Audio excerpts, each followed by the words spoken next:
Sejak umur 10 tahun, Dr. Syed Muzaffar bercita-cita menjadi seorang angkasawan. Kerajaan Malaysia pada tahun 2006 menawarkan semua rakyat Malaysia peluang untuk menjadi angkasawan melalui program Angkasawan Malaysia. Pada masa itu, tawaran itu terbuka kepada semua rakyat Malaysia yang sihat.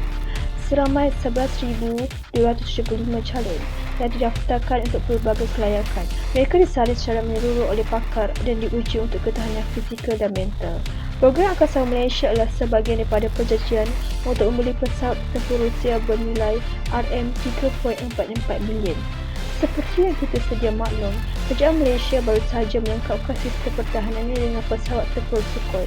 Dia berpeluang mempelajari budaya sel hidup yang berbeza semasa berada di angkasa lepas. Sebagai angkasawan, mereka dilatih untuk tidak berasa takut, gemetar, gemuruh dan lain-lain.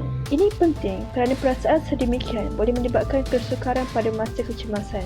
Semasa beliau berlatih di Rusia, 10 pakar memeriksa pergerakan, emosi, tingkah laku dan segala-galanya supaya mereka dapat memastikan penyelarasan beliau mengikut pihawai yang ditetapkan. Secara peribadi, beliau berasa lebih tenang dan lebih yakin.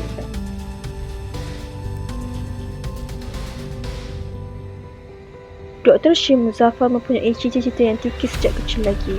Walaupun pada ketika itu impiannya tampak sukar untuk dicapai, beliau tidak pernah menggugurkan cita-cita itu. Beliau menjadi seorang doktor ortopedik. Melihat peluang yang dibuka oleh kerajaan Malaysia, beliau seterusnya mencabar diri untuk memasuki program Angkasawan Malaysia. Menerusi program Angkasawan tersebut, beliau telah melalui pelbagai cabaran dan telah dipilih antara beribu calon untuk dilatih di Rusia. Beliau melalui latihan selama 18 bulan dan akhirnya berjaya berlepas ke ruangan angkasa.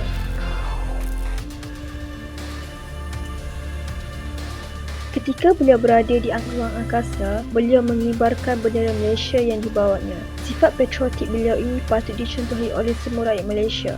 Kita perlulah berbangga dengan negara kita dan juga menyumbang nama kepada negara. Bendera Malaysia ini bukanlah untuk dikibarkan hanya pada bulan kemerdekaan, malah hendaklah dikibarkan sentiasa. Sifat patriotik ini juga hendaklah diterap dari kecil lagi.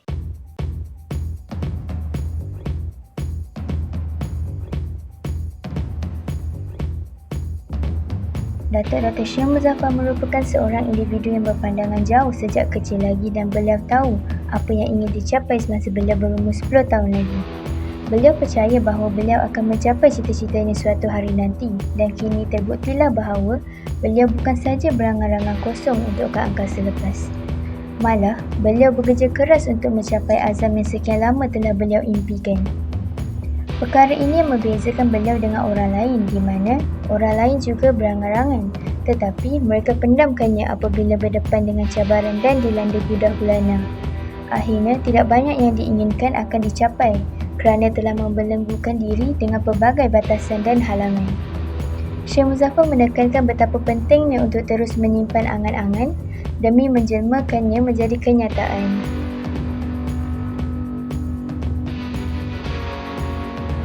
Dan sejak pulang dari angkasa lepas, Dr. Syed Muzaffar telah dianggap sebagai selebriti dan telah dikenal oleh dunia, memandangkan beliau juga merupakan angkasawan pertama di Malaysia. Beliau tidak pernah bersikap hidung tinggi terhadap pencapaian yang diperolehnya. Bagi beliau, status itu tidak mempengaruhi dirinya. Ini kerana bagi beliau, perginya beliau ke angkasa bukan untuk menjadi tekanan, tetapi untuk menjadi inspirasi kepada rakyat Malaysia, terutama sekali dalam bidang angkasa lepas. Syed Muzaffar menggesa semua orang yang mahu mencapai sesuatu agar menggambarkan seolah-olah mereka sudah pun mendapat apa yang diidamkan.